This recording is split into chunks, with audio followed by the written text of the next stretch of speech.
la mort. Nous ne savons pas vraiment ce que signifie mourir.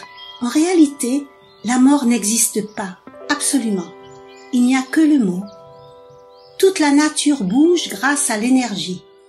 Quand nous quittons notre corps, pouvons-nous dire que nous sommes morts? Non.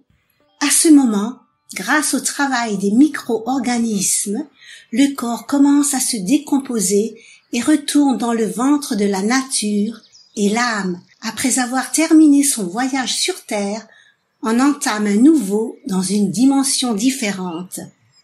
Le corps humain n'est qu'un habit qu'il porte pour parcourir un certain chemin. Une fois qu'il s'arrête, l'énergie change simplement. Notre âme a toujours existé, existe et ne peut que continuer éternellement. En d'autres termes, cela signifie que toute forme d'énergie présente dans l'univers est éternelle. Une pierre, une poignée de sable, une goutte d'eau sont autant d'énergie. Elles s'adaptent au milieu qui l'entoure. Parmi toutes les énergies, l'énergie de l'âme est différente et se déplace également différemment.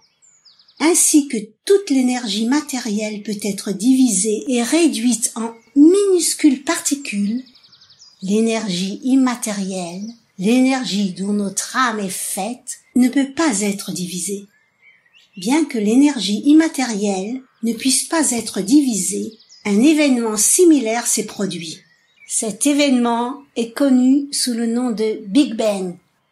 À cette occasion, l'énorme onde de choc qui a donné lieu au Big Bang a conduit à la fragmentation de l'énergie immatérielle présente ou énergie divine qui s'est ainsi dispersée dans les profondeurs de l'univers.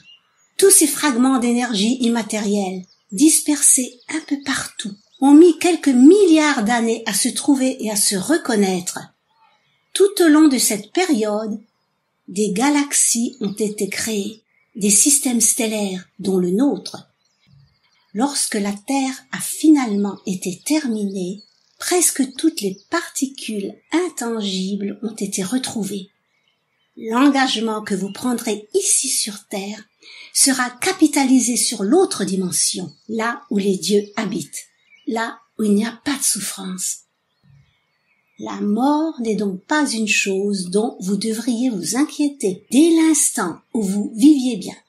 Quand vous faisiez ce que vous étiez venu faire, toutes les formes de souffrance cesseraient. Lorsque nous observons la mort, nous ne prenons en considération que l'existence de notre corps, sans réussir à voir plus profondément. Notre corps est composé d'un complexe d'éléments qui retournent à la nature une fois le cycle de vie terminé. Mais tout cela ne concerne que notre corps physique. Il n'y a donc ni naissance ni mort.